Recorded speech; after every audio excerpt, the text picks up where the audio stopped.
على انه عبر التاريخ معروف على انه في كاس العرش ولا في الكؤوس في اوروبا ولا في الكؤوس كيذوبوا الفوارق، كيكونوا كيذوبوا الفوارق شيء مبهم. علاش؟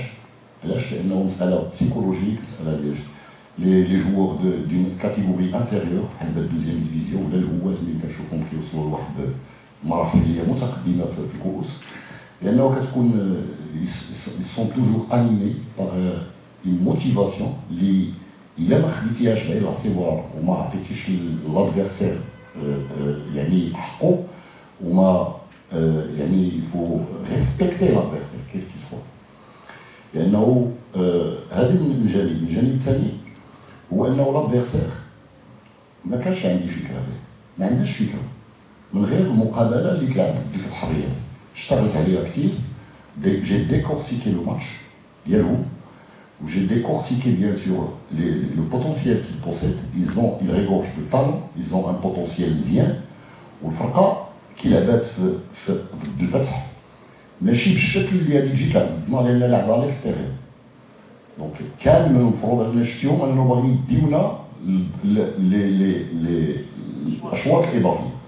شفتيهم فاش كنا مازال 0-0 ومازال انهم يطار في لو جو كيدخل التوش كيتسناو. هذا هو يمكن ماشي يمكن، هذا اساس تبين القراءه. كانت قراءه في الشوط الاول لان ما عندناش معطيات من غير المقابله ديال ضد الفتح، انهم هما سون با تيليفيزي بزاف المرات. لو سول ماتش اللي جعلني ناخذ فكره، ولكن كان الزاما عليا على انني ما